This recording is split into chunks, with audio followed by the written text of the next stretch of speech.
बांग्लादेशी घुसपैठियों ने हमला किया है बीएसएफ जवानों पर। बांग्लादेशी घुसपैठियों ने ये हमला किया है। धारदार हथियार लेकर भारत में घुसे थे ये बांग्लादेशी। बीएसएफ जवानों पर हमला किया। बॉर्डर पर टेंशन अब बढ़ गई है। पश्चिम बंगाल के दक्षिण दिनाजपुर में हमला हुआ है। भारत बांग्लादेश सीमा पर बीएसएफ जवानों पर यह हमला किया गया। आधी रात कई बांग्लादेशी भारतीय सीमा में घुस आए। बचाव में भारतीय सेना को गोली चलानी पड़ी है और इसके बाद ये तस्वीरें निकलकर सामने आई हैं जिस तरीके से बीएसएफ जवानों पर यह अटैक किया गया है। ऐसे में कई सवाल उठ रहे हैं।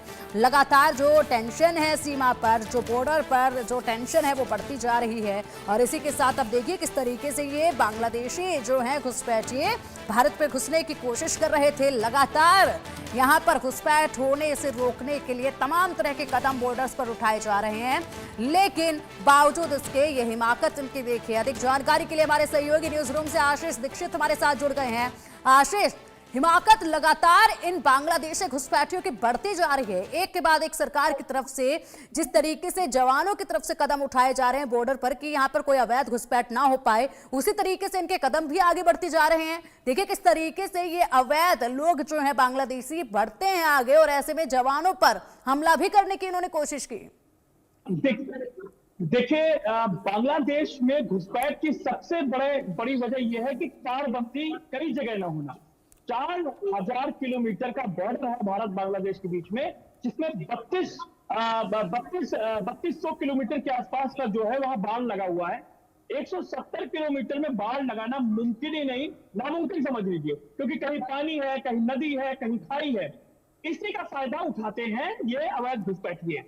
और सबसे इंपॉर्टेंट बात यह है कि जो दिनाजपुर, दक्षिणी दिनाजपुर में घुसपैठ की कोशिश की है, वो इसलिए कोशिश की है क्योंकि बांग्लादेश जो पश्चिम बंगाल का ऊपर का हिस्सा जो है वो बहुत पतला सा है, जिससे बांग्लादेशी घुसपैठी आए पश्चिम बंगाल में और फट से वह पूर्णिया में आ गए या बिहार में आ गए। यानी कि दो बार बॉर्डर क्रॉस करके झट से वो बिहार में आ गए और बिहार से पूरे देश में फैल गए। ये जो मॉडल अपनाया है घुसपैठियों ने बहुत ही खतरनाक है।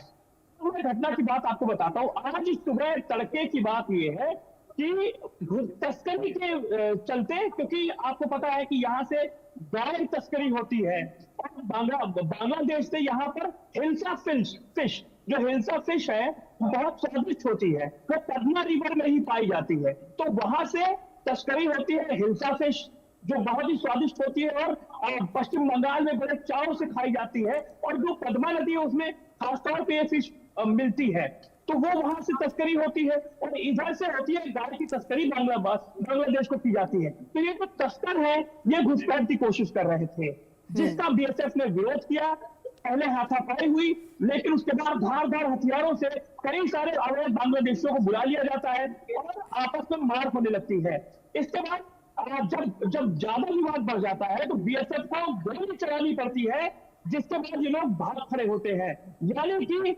भारत बांग्लादेश के बॉर्डर पर आज गोली चली है इतने दिनों बाद, यानी अगस्त से पूरा विवाद चल रहा है और अगस्त के बाद अब फरवरी हो गई है।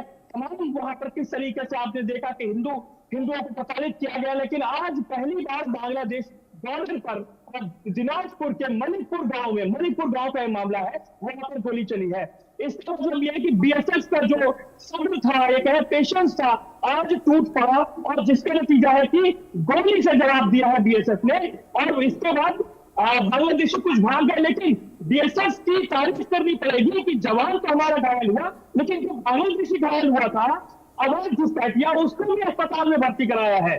क्योंकि सामने जब तोड़ना कोई देखता है बीएसएफ के जवान, मैंने देखा तो उन्होंने उसको भी अस्पताल में भर्ती कराया। तो कुल मिलाकर अगर देखें तो मेन मुद्दा जो है वो तारबंदी का ना होना है और जो प्रोसेस चल रहा है तारबंदी का, उसमें भी अड़चने आ रही, क्योंकि बांग्लादेश कई जगह कह रहा है कि ये हमारी जमीन है, भारत कह रहा है हमारी जमीन है। तो 3200 किलोमीटर के इलाके में तारबंदी हो चुकी है, लेकिन अभी भी 170 किलोमीटर का इलाका है जिसका बांग्लादेशी घुसपैठी फायदा उठाते हैं। और खास तौर पर वो इलाका जो मालदा है, दक्षिण दिनाजपुर है, क्योंकि इस इलाके से बांग्लादेशी आते हैं और खट से, यानी कि बहुत पतला इलाका बांग्लादेश पश्चिम बंगाल का है और वहां से बिहार में इंटर हो जाते हैं। और बिहार में आने के बाद जानते हैं कि बांग्लादेशी घुसपैठियों को पश्चिम बंगाल पुलिस तलाशी की, बिहार पुलिस तलाशी की, कैसे ट्रैकिंग होगी, उसके बाद तो पता ही है कि बांग्लादेशी किस तरीके से उनका मॉड्यूल चल रहा है, कैसे वो दिल्ली आते हैं, महाराष्ट्र जाते हैं, तमाम जगह वो देश में फैल जाते हैं। ये है तरीका। और बिल्कुल। सबसे इंपॉर्टेंट ये है कि आज वाकई में बीएसएफ का बांध टूटा और बीएसएफ को गोली चलानी पड़ी है। बिल्कुल बिल्कुल आशीष, बिल्कुल बीएसएफ को गोली चलानी पड़ी है जवानों को यहाँ पर इन को भगाने के लिए, तितर बितर करने के लिए या फिर कहीं ढेर करने के लिए। लेकिन अगर बात की जाए तो देखिए ये जिस तरीके से पहुंचे थे घुसपैठिए यहाँ पर, जिस तरीके से तस्कर यहाँ पहुंचे, इनके पास कटर था, जो नुकीले तार बॉर्डर पर लगे हुए हैं, उन नुकीले तारों को उस कटर से काटा गया, हाथ में तेज धारदार हथियार ये लेकर पहुंचे थे, काफी खूंखार तरीके से ये पहुंचे हैं यहाँ पर। और ऐसे में किस तरीके से खुलेआम, क्योंकि इन्हें पता है कि हालात फिलहाल कैसे चल रहे हैं, ऐसे में इनको मौका मिला और ऐसे में इन हालातों को और भी ज्यादा बदतर करने की इनकी कोशिश नजर आई है। इसके बाद क्या और सीमा पर, बॉर्डर्स पर कदम उठाए जाने चाहिए आशीष, क्योंकि अब जो स्थिति है वो कहीं ना कहीं गंभीर होती जा रही है। देखिए, केंद्रीय गृह राज्य मंत्री नित्यानंद राय जी ने साफ साफ सदन पर रखा है, बताया है कि 4000 किलोमीटर का बॉर्डर है भारत बांग्लादेश के बीच में, और करीब करीब मैंने पहले भी बताया आपको कि 3200 किलोमीटर के बॉर्डर पर फेंसिंग तारबंदी प्रॉपर तरीके से हो चुकी है। 800 किलोमीटर अभी भी बाकी है, लेकिन उस 800 किलोमीटर पर 170 किलोमीटर के एरिया जो है वहां कहीं नदी है। अब नदी के इलाके में आप कैसे फेंसिंग कर सकते हैं? पेट्रोलिंग बोट के जरिए होती है।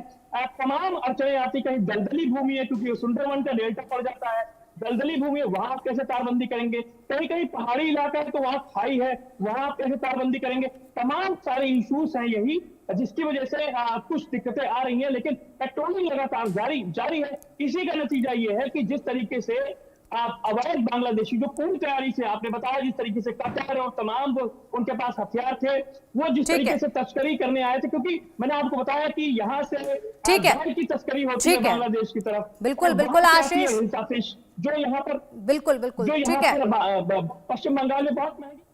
ठीक है आशीष, बहुत बहुत शुक्रिया आपका इन तमाम